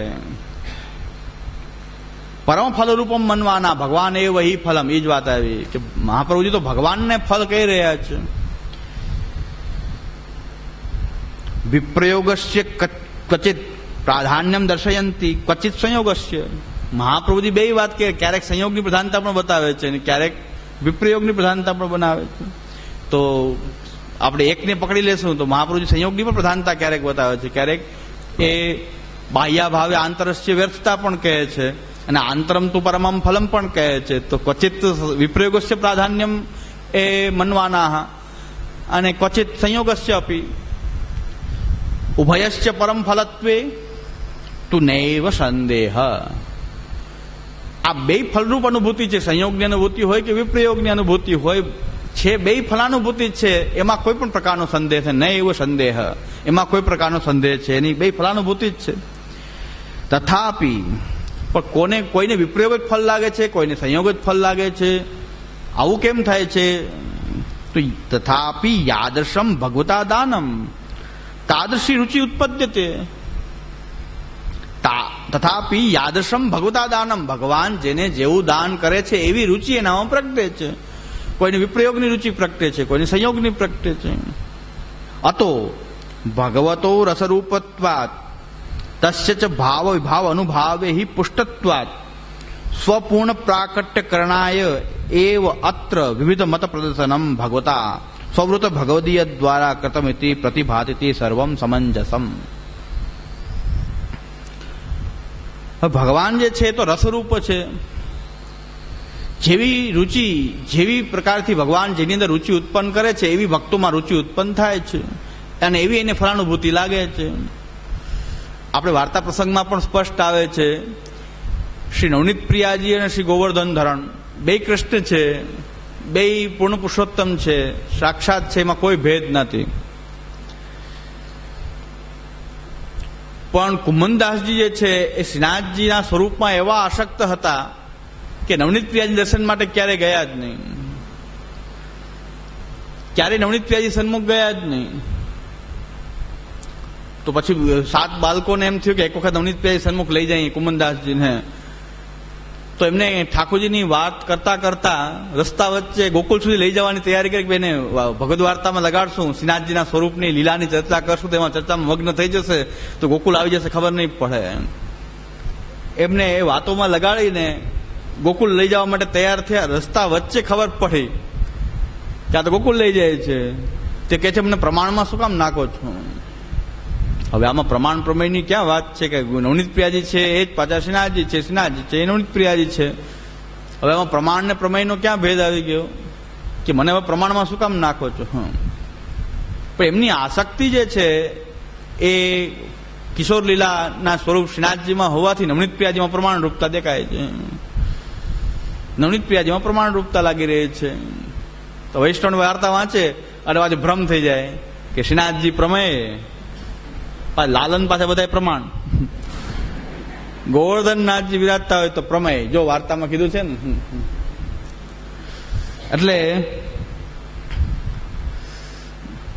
એટલે મેં ઓલો અભ્યાસક્રમમાં વાર્તા સાહિત્ય લખ્યું છે ને, એ આ રીતે વાર્તા જોવાની, વાર્તા વાંચવામાં ના આવે. એમાં આ બધી જે કઠિનાઈઓ જે છે વાર્તા, એનો અભ્યાસ કરાવવામાં આવે કે ભાઈ વાર્તાથી તમે આવો નિષ્કર્ષ કાઢી લો કે ગોવર્ધનનાથજી પ્રમેય રૂપ છે, પ્રમાણમાં શું કામ નાખો છો? લાલનની સેવા તો પ્રમાણ રૂપ થઈ ગઈ. હવે લાલનની સેવામાં કઈ બાજુ મન નથી આપણું. કુમનદાસજીને તો પ્રમેય, પછી સ્વરૂપાશક્તિ હતી. એ સ્વરૂપમાં એટલી બધી આસક્તિ હતી કે બીજું એને પ્રમાણરૂપ લાગે, એમના સિવાયનું બધું પ્રમાણરૂપ લાગે છે. તો આપણે એનો અર્થ એમ કરવો જોઈએ કે આપણા ભગવત સ્વરૂપમાં આપણી એવી આસક્તિ હોવી જોઈએ કે એમાંથી આપણું મન નીકળે નહીં. કદાચ બીજા ભગવત સ્વરૂપ હોય તો પણ આપણે એમ લાગે કે પ્રમાણરૂપ છે. પ્રમેય તો આપણા પ્રભુ એ સાક્ષાત પ્રમેય રૂપ છે. આવો અર્થ કાઢવાને બદલે એવો અર્થ કાઢે કે લાલન બધા પ્રમાણ. નવનીત પ્રિયાજીને પ્રમાણ કીધા ને, ભાઈ નવનીત પ્રિયાજીનો કે શ્રીનાથજીનો ઇસ્યુ ત્યાં નથી, એની સ્વરૂપાશક્તિનો સવાલ છે. વાર્તા તો એમ કહેવા માંગે છે કે આ સ્વરૂપાશક્તિની કથા છે, કે સ્વરૂપમાં એટલી આસક્તિ એ હોવી જોઈએ. જે કુમનદાસજીને હતી એની ભાવના કરી કે જે સ્વરૂપમાં એટલી બધી આસક્તિ હતી કે એને બીજા સ્વરૂપ પણ પ્રમાણરૂપ લાગ્યા. તો નવનીત પ્રિયાજી સન્મુખ કીર્તન કરવામાં રાજી ન થયા. ગોવર્ધન ધરણને છોડીને દોડીને પાછા, અડધેથી પાછા આવીને દોડીને પાછા એ શ્રીનાથજી સન્મુખ ગયા કે મને આ ક્યાં લઈ જાઓ છો? આખી જિંદગી હો, પછી ત્યાંથી હટ્યા નથી. અને ઘણા શ્રીનાથજીના પ્રેમીઓ એમ કે છે શ્રીનાથજીનો પ્રસાદ નથી લેતા, શ્રીનાથજીના દ્રોહી છે. અરે ભાઈ, શ્રીનાથજીના પ્રેમી કુમનદાસજી હતા એ તો ત્યાંથી હટતા જ નહોતા. તમે શું કામ 2 દિવસ નાથદ્વારા જઈને આવી જાઓ છો પાછા પ્રસાદ લઈને? તમે શ્રીનાથજીના ભક્ત નથી, પ્રસાદના ટોકરાના ભક્ત છો. નહીં તો કાયમી અહીંયા સ્થિતિ કરવી જોઈએ, પછી બધું છોડીને શ્રીનાથજીની સન્મુખ જ રહેવું જોઈએ. શ્રીનાથજીના પ્રેમી હો તો કુમનદાસજી તો ક્યાંય ગયા જ નહોતા. હા, તો શ્રીનાથજીનો પ્રેમ ખાલી પ્રસાદ લેવામાં જ પ્રેમ. પ્રસાદ ન લે તો શ્રીનાથજીના પ્રેમી નથી રહી. આ તો શ્રીનાથજીનો વિરોધ કરનારા છે. અમે શ્રીનાથજીના પ્રેમી છીએ. પ્રેમી હો તો ત્યાં જ રહ્યો. 2-4 દિવસ શ્રીનાથજી ફરીને કેમ પાછા આવી જાઓ છો ટોકરો બાંધીને પ્રસાદનો? એટલે આ શ્રીનાથજીનો પ્રેમ નથી. શ્રીનાથજીનો પ્રેમ કુમનદાસજીને હતો તો ત્યાંથી હટ્યા નથી. અને ગોકુલ, જતીપુરાથી ગોકુલ કેટલું, તો પણ ત્યાં પણ જવા રાજી થયા નથી કે મને પ્રમાણમાં શું કામ નાખો છો? અને બાદશાહ જેવા બાદશાહે બોલાવ્યા તો કહી દીધું કે જાકો મુખ દેખે દુઃખ ઉપજે, તાકો કર્યો પ્રણામ, ભક્તન કો કા સિકરી કો કામ. અમારે ભક્તને શું, આ સિકરીનું શું કામ છે? ભલે ગમે એવી રાજધાની હોય, અમારે શું કામ છે? હાવત જાત એ પનૈયા તૂટી બિસર ગયો. આ તો મેં પગ તોડ્યા, અમારા ચંપલ જે છે પનૈયા, એટલે ચંપલ તોડી નાખ્યા. ખોટે ખોટા ચંપલ તોડવાનો ધંધો થયો હતો. તારું મુખ જોઈને તો દુઃખ થયું ઉલટાનું. ઓહો, રાજાએ બોલાવ્યો, સેવા તો રોજ કરવી જ છે ને, રાજાએ બોલાવ્યો ને ભાગો. ત્યાં તો રાજાને ગયા તો બરાબર કહીને આવ્યા કે આવત જાત એ પનૈયા તૂટી બિસર ગયો હરિનામ, ભક્તન કો કા સિકરી કો કામ. એ જાકો મુખ દેખે દુઃખ ઉપજે, તાકો કરનો પર્યો પ્રણામ. તારું મુખ જોઈને દુઃખ ઉપજે છે, તાકો કરનો પર્યો પ્રણામ. ગોવિંદ સ્વામી કીર્તન કરતા હતા, માનસિંહ રાજાએ વાહ કરી. ગોવિંદ સ્વામી કીધું મારો રાગ જ છોવાઈ ગયો. આ પ્રભુ માટે હતો કે તારા વાહ કરવા માટે હતો? ને આપણને કહી દે કે તમારો તો કોઈ રાગ, કોઈ કંઠ, કોઈ સુર, તો બીજું કીર્તન સંભળાવીએ કે હજી આનો સાંભળો, આ ભેરવી નહીં, આ બીજો સાંભળો, આ ગોડ સારંગ સાંભળો મારો કેવો સુંદર, સુહા, ગોડ સારંગ, સોરઠ. હજી મારો એક રાગ નથી, મને હજી કેટલાય આવડે છે. સોરઠ સાંભળો હજી તો. હા, ગોવિંદ સ્વામી કે હું તો મસ્તીમાં આ શ્રીનાથજી માટે ગાતો હતો ને તે વાવા કરી. આ રાગ મારો કાયમી છોવાઈ ગયો, હવે આ રાગ છોવાઈ ગયો. આ પાકી મરજાદ હતી કે રાગે છોવાઈ જતો હતો. જો પ્રભુ સિવાય જો અન્ય વિનિયોગ થાય તો મારો તો એના માટે હતો, તારી માટે ક્યાં હતો વાવા કરવા માટે? શું કામ વાવા કરી? મારા રાગની વાવા કરવાવાળો તું કોણ? તો આવું ભક્તોને આવું લાગતું હતું. આપણે એ પથ ઉપર ચાલનારા હોવા છતાં આપણો પથ કંઈક અલગ છે. ભાન ભૂલ્યા જ છે, પથ ભૂલ્યા જ છે કે આપણો પથ તો એ હતો. તો અહીં એમ કહે છે કે ભગવાન ફલરૂપ છે. જેવી રુચિ એ ભગવાન જે દાન કરી રહ્યા છે એવી રુચિ ભક્તોની અંદર પ્રકટ થઈ રહી છે. એટલે તો ભગવાને શ્રીનાથજીએ એવું દાન કર્યું છે કુમનદાસજીને, એટલે એ શ્રીનાથજીમાં એટલા આસક્ત છે. પ્રભુએ શ્રીનાથજીએ પણ એવું વિચાર્યું છે. એની પણ કથા વાર્તામાં છે કે કુમનદાસજીને આર્થિક સંકોચ બહુ, અને પાછું કોઈનું કાંઈ સ્વીકારે નહીં. માનસિંહ રાજાએ આવીને કીધું કે ભાઈ તમારો મોદી બતાવી દો, મનોરથથી કાયમી થઈ જાઉં, જેટલો ભંડાર ઉપાડો એટલે ઉપાડો. તો એ કે આ તો અમારો તો બ્રજ કો બડો મેવાય ટેટી, જાકો હોતે શાક સંધાનો ઓર બેજર કી રોટી. આ જે ટેટીનું ઝાડ ઊભું છે એનું શાકે થાય, સંધાણું થાય, મેવો કહો તો મેવો થાય. જાકો હોતે શાક સંધાનો ઓર બેજર કી રોટી, બ્રજ કો બડો મેવાય ટેટી. એટલે ટેટી એટલે કેળા, સકાટેટી નહીં.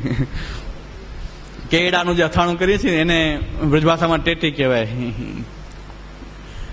અને એ કેળાનું અથાણું એવું છે ખાલી ખાટા પાણીમાં નાખી તો બીજું કાંઈ જરૂર ન પડે, મસાલો ચડાવવાની જરૂર નહીં. એટલે જાકો હો થાય શાક સંધાનો, શાકે થાય, બહુ પાકેલા મોટા મોટા સરસ હોય તો એનું શાક થાય, અને એકદમ કાચા જેવા હોય તો સંધાણું થાય.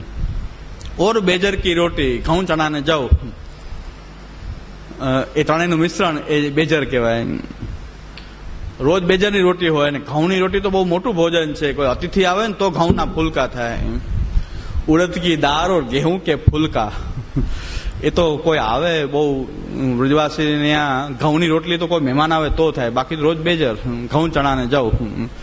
બેજરની રોટી નિત્યની છે, ઉત્સવની ઘઉંની એ રોટલી તો કોઈ ઉત્સવની છે કે અતિથિ કોઈ આવે. એટલે આપણે રશિયામાં આવે છે ને, બ્રજમંડલ દેશ દિખાવો રશિયા, ઉડદ કી દાળ ઓર ગેહું કે ફુલકા. એટલે તો ઘઉંના તો ફુલકા થાય, રોટી તો જાડી હોય, ફુલકા હોય પતલા હોય. એટલે એ તો મહેમાન આવે ત્યારે ફુલકા ઉતરે, બાકી તો રોટી જાડી જાડી બેજરની રોટી હોય. અત્યારે હવે આ ડાયટમાં બધા બતાવે છે કે એકલા ઘઉં નહીં ખાવા, એમાં જવ મિલાવો, ચણા મિલાવો. મેં કીધું અમારી તો બ્રજવાસીની પહેલી વાત, જૂની વાત છે આ તો. અત્યારે રામદેવજી કહી રહ્યા છે કે બધું મિશ્રણ કરીને જવમાં પ્રોટીન વધારે આવે, એટલે જવ મિલાવો, ચણા મિલાવો, બીજું મિશ્રણ કરો, એકલા ઘઉંની રોટી નહીં. એટલે ડાયટ ફૂડમાં અત્યારે ચાલે છે. આ ઓરિજિનલ છે, આ તો ઠાકોરજીની બ્રજવાસી રોટી છે. તો કુમનદાસજી વાજા માનસિંહ રાજા કહે છે કે ભાઈ તમે આ સ્વીકારો, તો સ્વીકારવા તૈયાર નથી. તો ગુસાઈજીને એમ થયું કે ચાલો પરદેશ જઈએ તો થોડી એમની સેવા થઈ જાય, કોઈ એમને પણ થોડો આર્થિક સહયોગ થઈ જાય વૈષ્ણવ દ્વારા કે કાંઈ પણ. તો ગુસાઈજી સાથે લીધા. કુમનદાસજી ના તો ન પડી શક્યા, પણ હજી જતીપુરાની ગાંઠોલી સુધીની સરહદ પણ વહેટા નથી તો રેવાય નહીં. વિરહના કીર્તન કરે છે કે કેટલા દિવસો થઈ ગયા, ઠાકોરજીનું મુખ જોયા હવે ઘણા કેટલા દિવસો થઈ ગયા. કેતેક દિન વીતેજુ દેખે નંદ નંદન, કેતેક દિન, હજી તો કાંઈ નહીં, હજી તો અહીંથી ચાલીને હજી તો ગાંઠોલી સુધી આવ્યા જતીપુરાથી, હજી તો નીકળ્યા છે બહાર. ત્યાં સુધી કેતેક દિન બીતે દેખે નંદ નંદન, હવે કેટલાક દિવસો થઈ ગયા કે હજી સુધી આ ગોવર્ધન ધરણના દર્શન ન થયા. તો કેટલા દિવસ લાગ્યા, ખાલી હજી તો હજી નીકળ્યા જ છે. ત્યારે ગુસાઈજી બહુ સરસ જવાબ આપ્યો કે તમે કુમનદાસજી તમારો પરદેશ થઈ ગયો, તમે જાઓ પાછા શ્રીનાથજીની સેવામાં જાઓ. તમારી જેવી દશા હશે એવી ત્યાં ગોવર્ધન ધરણની એવી દશા હશે, ત્યાં શ્રીનાથજીની પણ એવી દશા હશે. જો ભક્ત જો આ રીતે એની માટે તલસતો હશે તો ભગવાનની દશા પણ એ ત્યારે એવી હશે. એટલે શ્રીનાથજી ગુસાઈજી કહે છે તમારો પરદેશ થઈ ગયો, જાઓ. દોડીને શ્રીનાથજી સન્મુખ પાછા આવી ગયા. હવે શ્રીનાથજીના પ્રેમીઓ આ બધી વાત નથી લેતા કે ભાઈ શ્રીનાથજી વિના તો બહાર નીકળતા નહોતા, રહેવાતું નહોતું, અને તમે તો શ્રીનાથજીમાં જાતાય નથી, અને એક દર્શન કરીને આખો દેખાય ગામમાં આટા મારો છો. શ્રીનાથજીના તો રહેવાય નહીં. તો પ્રેમી જો શ્રીનાથજીના હોય તો પછી શા માટે બીજે ભટકો છો? કુમનદાસજી તો કેતેક દિન વીતે દેખે નંદ નંદન. તો કુમનદાસજી તો એવી રીતે શ્રીનાથજીના પ્રેમી હતા. તો ઠાકોરજીની પણ એવી દશા હશે, કારણ કે એ રુચિ એને જ તો મૂકેલી છે, એ ભાવ એને તો એના કુમનદાસજીના હૃદયમાં મૂકેલા છે. ત્યારે કુમનદાસજી હૃદયમાં આવા ભાવ જાગૃત થાય છે. ભગવાન પાછા કેવા છે? રસરૂપ પરમાત્મા છે. રસગ્ગુ એવા એમ લબ્ધવા, એ રસો વૈસહ છે. એ રસો વૈસહ છે તો ભગવતો રસરૂપત્વાત, ભગવાન પાછા રસરૂપ છે. અને રસ પાછો કેવી રીતે નિષ્પન્ન થાય છે? આ અલગ અલગ ભેદ શું કામ આવ્યા છે એની માટે કંઈક સ્પષ્ટીકરણ આપે છે મૂલચંદ તેલીવાલા કે ભાઈ અલગ ભેદ શા માટે આવી રહ્યા છે? તો કે રસની નિષ્પત્તિ ખાલી આમ સ્થિર બેસવાથી ન થાય. તમારા હૃદયમાં કોઈના પ્રત્યે પ્રેમ છે પણ કાંઈ તમે ભાવ પ્રકટ ન કરો ને આમને આમ એકદમ દિગ્મૂઢ સાથે એમને બેઠા રહો તો રસ નિષ્પત્તિ નથી થતી. ભાવ તો છે, પ્રેમ છે, પણ કાંઈક એક્સપ્રેશન આવતું નથી, કોઈ અનુભાવ બતાવતા નથી. તો પછી કેમ આ પ્રેમમાં રસરૂપતા જે પ્રકટ થવી જોઈએ એ થતી નથી. પણ રસરૂપ ભગવાન જે છે એ તો ભાવ વિભાવ અનુભાવે પુષ્ટત્વાદ, એ તો બધા રીતે પરિપૂર્ણ છે કે ભાવ વિભાવ અનુભાવ એ બધાથી આ રસ નિષ્પત્તિ કરાવનારા પ્રભુ જે છે, એટલે આવા અનુભાવો જે છે અલગ અલગ પ્રકટ કરી રહ્યા છે. સ્વપૂર્ણ પ્રાકટ્ય કરણાય એ અત્ર વિવિધ મત પ્રદર્શનમ. ભગવાનની અંદર એટલી બધી વેરાયટી ફલની રહેલી છે, આ આટલી બધી રીતે પ્રભુ ફલરૂપતા પોતાની જણાવી શકે છે, આટલી બધી રીતે પોતાની ફલરૂપતાનો અનુભવ કરાવી શકે છે, એની રસાત્મકતા છે. ખાલી એક પ્રકારથી નહીં, ખાલી એક જ પ્રકાર જો હોય તો પછી રસાત્મકતાની અલગ અલગ નિષ્પત્તિ નથી થતી. પણ પોતાની રસરૂપતા એ આટલી પ્રકારે પ્રકટ કરી શકે છે, એટલે ફલમાં આટલા બધા ભેદ બતાવ્યા છે. આ કોઈ ઝઘડા ઝઘડી નથી એકબીજાનો, આ વાદ વિવાદ નથી, એ કોઈ આ જલ્પ વિતંડા નથી. પણ અહીં જે ટીકાકારોના હૃદયમાં જે અલગ અલગ ભાવો પ્રકટ થઈ રહ્યા છે એ શું છે? એ સ્વપૂર્ણ પ્રાકટ્ય કરણાય એ અત્ર વિવિધ મત પ્રદર્શનમ. પોતાનું પૂર્ણ પ્રાકટ્ય એક રીતે નહીં અનેક રીતે પ્રકટ થઈ રહ્યો છે. તો એની પૂર્ણ પ્રાકટ્ય કરવા માટે એ વિવિધ મત પ્રદર્શન પણ ભગવતા સ્વવ્રત ભગવતીય દ્વારા, પોતાના જે ભગવતીઓ જે છે એના દ્વારા પોતાની પૂર્ણ પ્રાકટ્ય થાય એટલા માટે પ્રભુ આ વિવિધ મતોનું પ્રદર્શન કરાવી રહ્યા છે. સર્વકૃત ભગવદીય દ્વારા કૃતમિતિ પ્રતિભાતિથી સર્વમ સમંજસમ. બધું બરાબર છે, આમાં કંઈ ખોટું નથી. બધાય કહી રહ્યા છે બધું બરાબર છે, કારણ કે ભગવાન પોતાનું પૂર્ણ પ્રાકટ્ય કરવા માટે કેટલી પ્રકારથી હું અનુભવમાં આવી શકું. પોતે ફલરૂપ તો પોતે જ છે, પણ પોતે વિભાવ અનુભાવ કેવા બતાવી રહ્યા છે, કેટલા અનુભાવોથી એ પોતાની રસ નિષ્પત્તિ થઈ રહી છે. એ અનુભાવ છે, એક્સપ્રેશન છે. જો અલગ અલગ એક્સપ્રેશન હોઈ શકે, પ્રેમ પ્રકટ કરવાના પણ અલગ અલગ એક્સપ્રેશન હોઈ શકે. કોઈ આંખથી પણ એ પોતાના પ્રેમને બતાવી શકે, કોઈ હાથની ચેષ્ટા કરીને, કોઈ એકદમ ઉમળકાથી સ્વાગત કરીને, કોઈ હાથ મિલાવીને, કોઈ ભેટીને, ગમે અનેક પ્રકારથી રસ નિષ્પત્તિ જે છે ભાવ તો પ્રેમનો અનેક પ્રકારથી એ પ્રકટ કરી શકાય. ઘણાને તો કોઈને એટલો પ્રેમ આવી જાય, આપણને જોતા જ દોડીને આવી જાય, કે એકદમ દોડતા દોડતા લેવા આવી જાય, હો તમે આવી ગયા, એનું એક એક્સપ્રેશન છે. કોઈ એટલો બધો ઉમળકો ન બતાવે, પણ ખાલી સ્મિતથી આવકારે, આવો આવો, આનંદ થયો. તો એક્સપ્રેશન અલગ થઈ ગઈ, પણ વાત તો એક જ છે. તમારા પ્રત્યે સ્નેહ છે, લાગણી છે, એનું એક્સપ્રેશન કરવાની રીત બધાની અલગ અલગ હોઈ શકે. એમ ભગવાન પણ ફલરૂપતાની અનુભૂતિ ઘણા પ્રકારથી કરાવી શકે છે. એટલે આ વિવિધ મત બધા સાચા જ છે. એની આ રસરૂપતાની દ્રષ્ટિથી જોઈએ તો બધા ટીકાકારો નું આપણે કોઈ એકબીજાનો વિરોધાભાસ નથી થતો, પણ ભગવાનની અંદર આવી રુચિ મૂકી રહ્યા છે. વિપ્રયોગમાં કોઈની રુચિ છે, કોઈની સંયોગમાં છે, કોઈ અલૌકિક સામર્થ્યને, કોઈ સાયુજ્યને ફલ માની રહ્યા છે. તો આ વિવિધ મત પ્રદર્શનમ એ ભગવાન જ કરાવી રહ્યા છે. આપણે તો બધું જ એક કરતા કારિતા છે હરિહી. એ આપણો વિવેક પાછો આમાં એ જાગૃત રહે જ છે કે વિવિધ મત પ્રદર્શનમ ભગવતા સ્વવ્રત ભગવતી દ્વારા કર્તવ્યથી પ્રતિભાતી સર્વમ સમંજસમ. બધું બરાબર છે, આમાં કોઈ વિરોધાભાસ કોઈ છે નહીં. કારણ કે મહાપ્રભુજીના વચનોથી અવિરુદ્ધ રહીને બધા પોતાનું મતનું એ પ્રદર્શન એ કરી રહ્યા છે. આ મૂલચંદ તેલીવાલાનું આમાં સમાધાન એ આપણને પ્રાપ્ત થાય છે.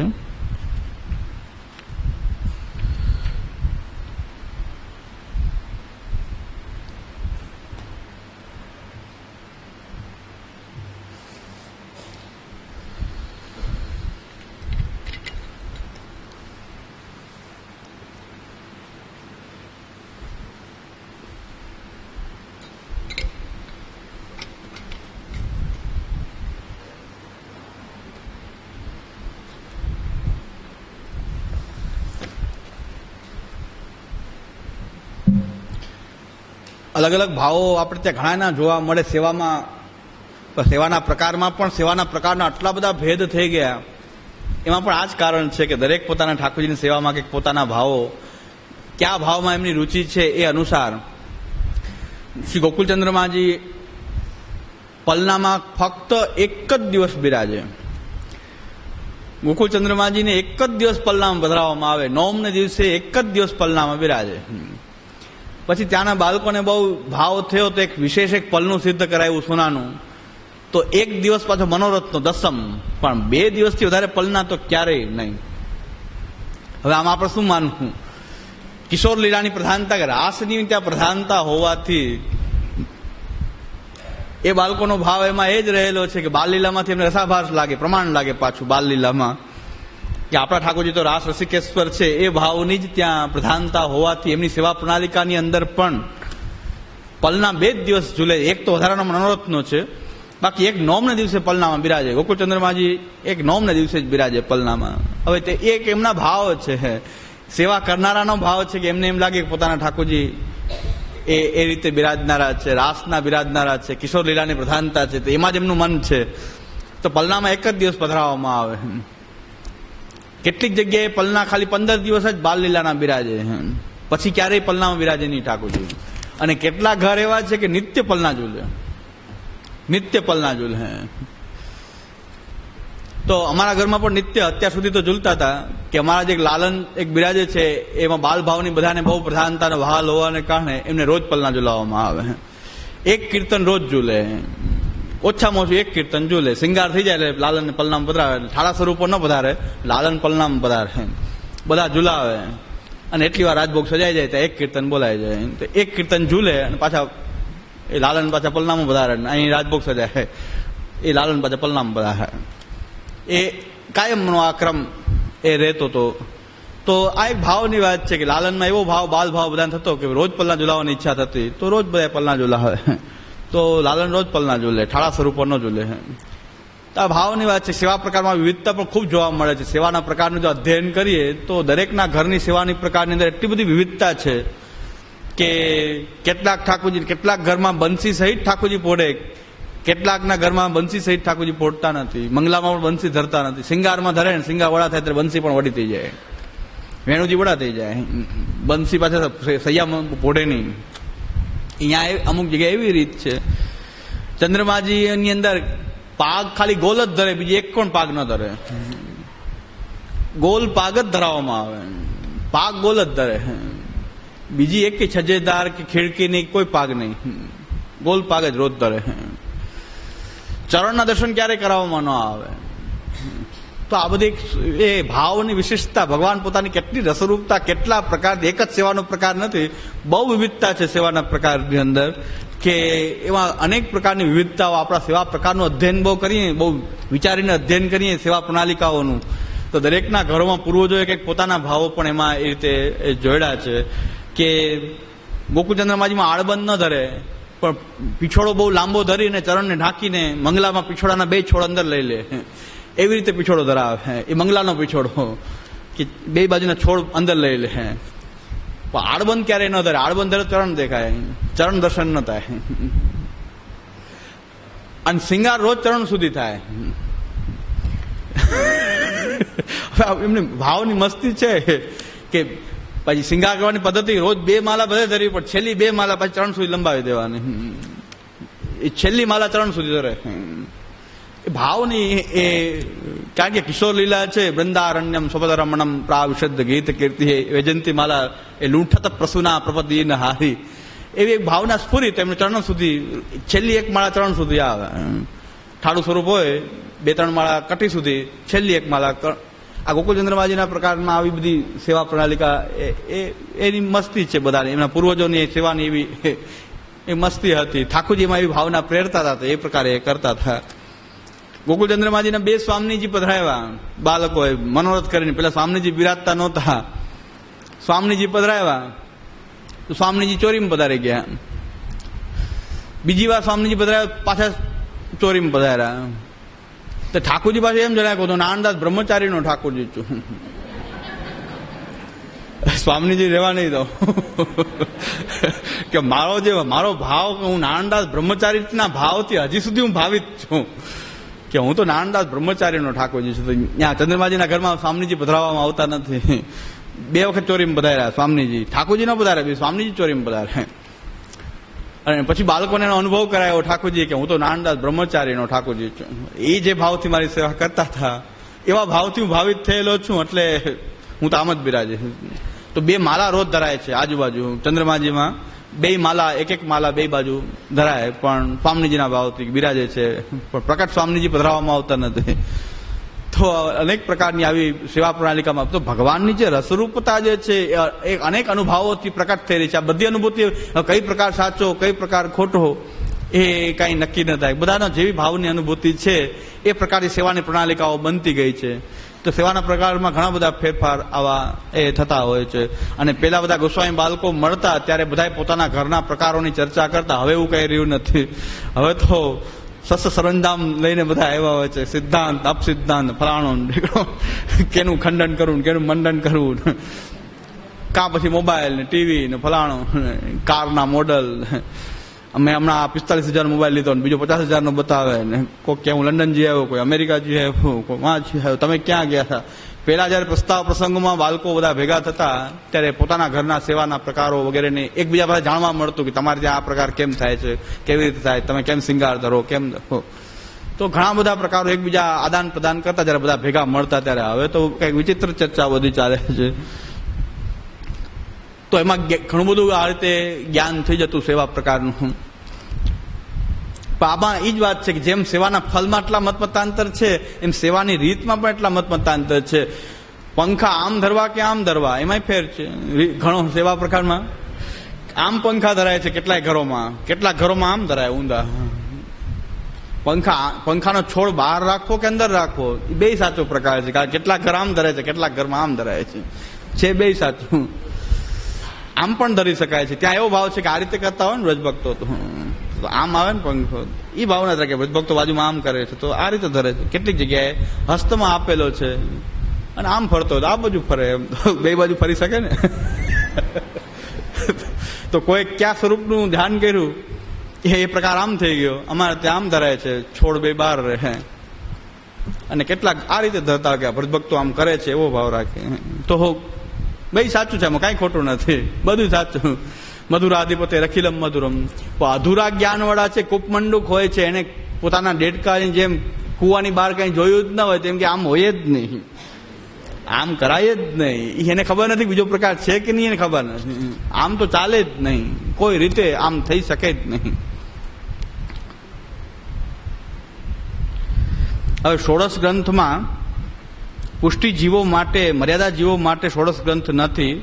લાલુ ભટ્ટજી અલૌકિક સામર્થ્ય પુષ્ટિ જીવનું ફલ માને છે અને બીજા બે ફલ મર્યાદા માર્ગના ફલ માને છે. આ વાતનું ખંડન આપશ્રી શ્યામ મનોહરજી બાવાશ્રીએ કરેલું છે. તેને કેમ સમજવું?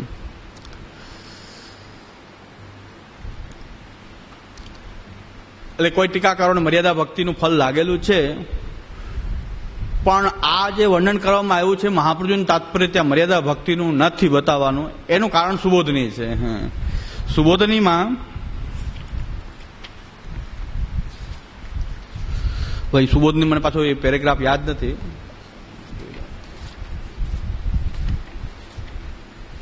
હું તો તૈયારી એવી હોય છે કે જેટલા પ્રમાણો હોય કમસે કમ એટલા તો કંઠાગ્રહ હોવા જ જોઈએ. તૈયારી એ ખામી કહેવાય કે ગ્રંથની તૈયારી કરી જાય જે કઈ ઉદ્ધરણો આપવાના છે એટલા ઉદ્ધરણો તો કમસે કમ આપણને કંઠાગ્રહ હોવા જોઈએ.